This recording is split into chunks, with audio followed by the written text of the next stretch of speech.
As I mentioned in my year-end retrospective, the family decided to burst our COVID bubble and went on vacation. Being inside for 2 years has been torture, and we all wanted to see something beyond our immediate vicinity. Besides, the kid has been asking if it's possible for her to see a beach. So, for everyone's sanity, we thought it'd be worth the risk to venture outside when the opportunity presented. Thus, we had our trip to La Union during that span between Christmas and New Year's Eve. Not sure if this should constitute as a review of the resort hotel we stayed at.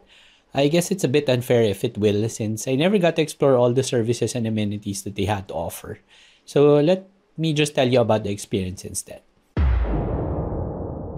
As denizens of the suburbs just outside the metro, we had a choice of whether to head north or south for a land trip to the beach. Taking planes was out of the question this time since we still wanted to minimize public transportation. So that basically gave us Batangas, Bataan, Pangasinan, and La Union for some decent beaches. For some reason, we ended up picking Aureo Hotel and Resort in San Fernando, La Union. I guess we wanted something different since we already had our fill of Nasubu in Batangas and Morong in Bataan from our past trips. Travel and tourism has indeed changed a lot due to the pandemic. For a long time, hotels and resorts had to shut down due to the lockdowns, and it's understandable for them to look for ways to generate revenue as things open up. But while many such places have been offering bookings at a discount, I guess the demand for getaways from an antsy public made sure that some places were assured of business as lockdown ceased, especially the swankier ones. We booked our stay sometime October, and we were lucky that slots opened up for us at the time. I guess everyone was really hankering for a vacation since we were charged full price for the booking. The hotel had to abide by a fuck ton of requirements to operate, and that included having guests comply with government guidelines. If, before the pandemic, all you had to do was book rooms and show up, this time you had to send plenty of documents such as government IDs, vaccination cards, negative COVID tests. All of these had to be sent in ahead of time. We also had to get La Union's health QR code for contact tracing purposes that the hotel was kind enough to facilitate for us. And if you're a bit paranoid about data privacy, well, the documents were all submitted to a Yahoo email account of a person in the hotel and not through an encrypted system. So I guess data security is among the prices you have to pay for a vacation these days. When it comes to land trips, I've always been concerned with the drive. Sharing the road with idiots running at speeds of 100 kilometers per hour gives me so much anxiety. Funny thing is, I used to drive a lot in my younger days while working marketing. Driving from Quezon City to various places in Region 3 and back was just a regular Tuesday morning for me. These days, I'd rather not drive at all. At 220 plus kilometers from NCR, La Union used to be a 7 to 8 hour trip, but with NLEX now connected to the SETEX and TPLEX, Waze estimates that it should just take just 4 hours, the trip, if traffic allows. Well, I think it's a good thing that our car already had the Easy Trip and Auto Sweep RFID tags used by these highway systems. They're supposed to make things quicker, but I noticed that many other drivers paused for a good bit of time at the toll gates, perhaps wondering if the system actually captured or logged their details. In the actual trip, well, actually I did. It felt that manually getting cards and stubs from the old system was quicker. Well, at least it felt that way. Fortunately for us, the drive north was largely uneventful. We entered NLEX at around 10 a.m. We just had to do a quick stop over along SETEX for a quick bathroom break and munch on some sandwiches to tide us over since it was quickly approaching lunchtime. There were the occasional left lane huggers, those who clogged the overtaking lane. But since I opted for a chill drive, they never bothered me much, at least on the way to La Union. I just say the entire TP-Lex stretch was a huge bore to drive. With fewer cars, you just have to basically keep your vehicle cruising at 100 kilometers per hour the entire way. I had to make an extra effort to be alert and awake for that stretch. I'd recommend bringing a car with a cruise control to make the drive easier. I didn't get the exact figures, but I think the toll fees were about 750 total, one way if you're coming from Balintawak or the Mindanao Avenue exit of NLEX. Upon exiting the TP Lex, La Union PNP had a checkpoint and flagged down cars for verification. I don't know their SOP, but among the three cars that went on our trip, we were the only ones asked to register at the booth and have our QR code scanned. I was plenty anxious having to alight our vehicle and queue up at the roadside booth presenting our papers. Weird. The hotel assured us that the checkpoint only had to scan the QR code. But anyway, I had to fill out forms at that roadside booth and present our documents.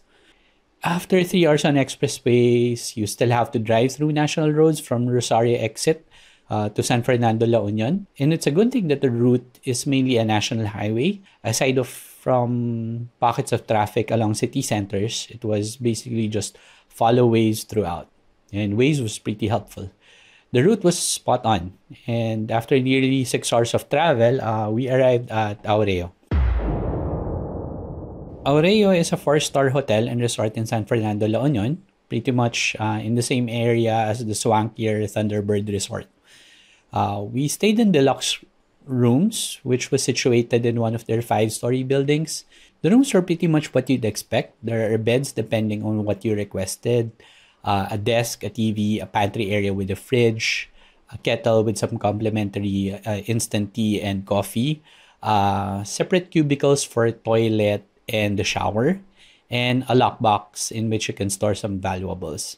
Yeah, the toilet had a bidet if that's important to you, which to us is always important. Each room had a range extender, ensuring strong and stable Wi-Fi throughout.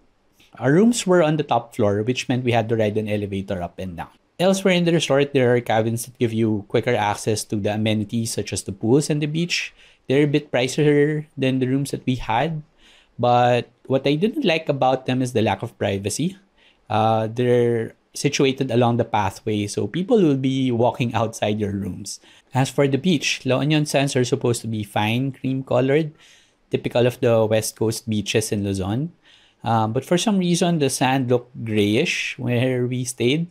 Water was a bit choppy, so some waves were occasionally hitting the shore, but they're not too frightening or scary to scare a kid from taking a dip in the water. Since you're basically facing the West Philippine Sea, you'd have a nice view of the sunset with the ocean as your horizon. Now, if you're interested, here's a quick time lapse of my walk around the place.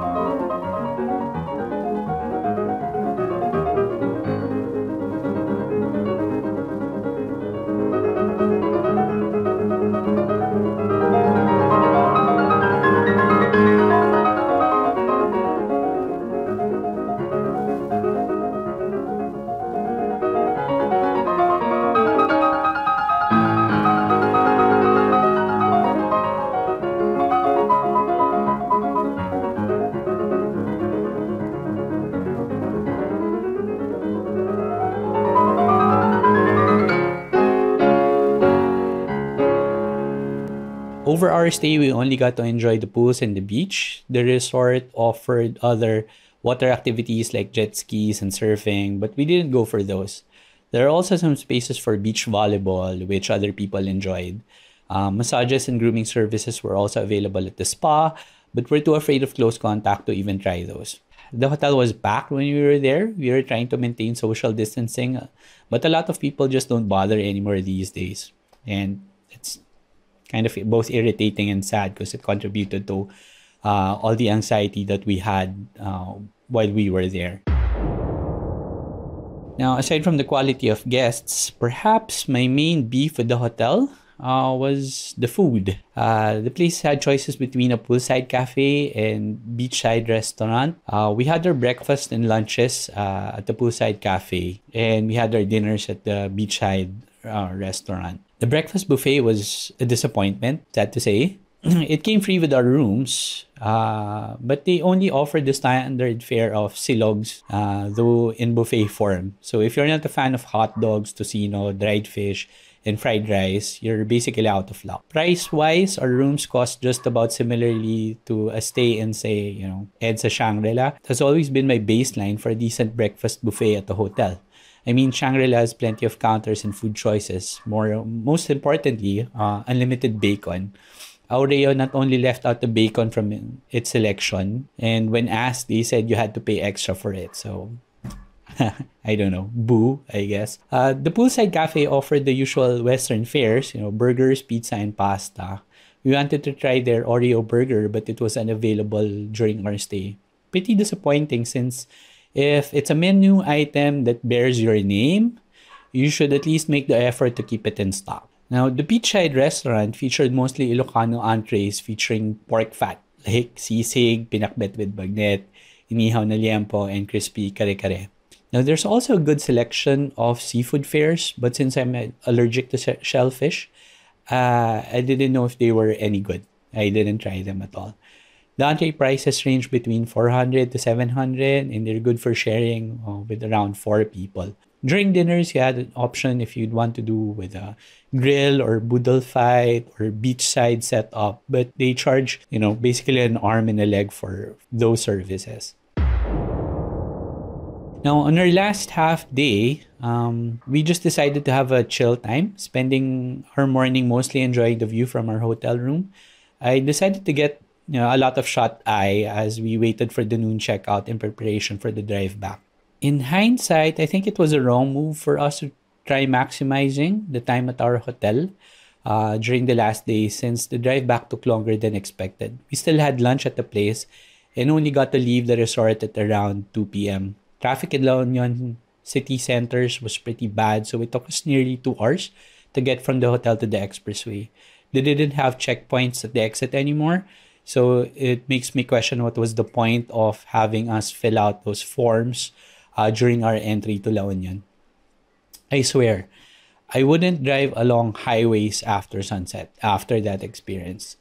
There were more left lane huggers on our drive back, which meant you're basically trapped going under the speed limit for most of the drive, not even approaching it. So I think we were just averaging around 70 to 80 kilometers per hour, which piled on eventually in terms of the time that it took us to negotiate the expressways.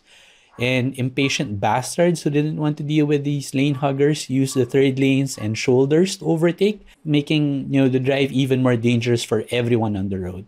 It's far too risky to deal with idiots on the road with no sunlight. So that would be it for me and driving expressways after sundown. We reached home after 7 hours inside the car. So by then, we were pretty bushed. Now, if you're going to ask me if it was worth it, well, I could get into the mucky business of trying to settle whether or not the time, money, energy, and effort were all worth whatever nice time we had at the place. If only for giving the kid the experience, I'd say it was worth it. The kid still talks about how much fun she had at the beach even after more than a week. And it's a bit cheesy, but you can't put a price on the smile on your kid's face. One of the realities that I realized, becoming a parent. I have to say, I could count as a bit lucky to not have contracted COVID while there, considering the surge of cases we've had post-holidays. I even have a bit of guilt, wondering if we've contributed to that in one way or form, bursting our bubble and everything. Anyway, at least we have had some fun memories as a family. I guess after all we've been through in 2021, I take the selfish route and say that we all deserved a bit of a break. And I'm still glad we took the trip.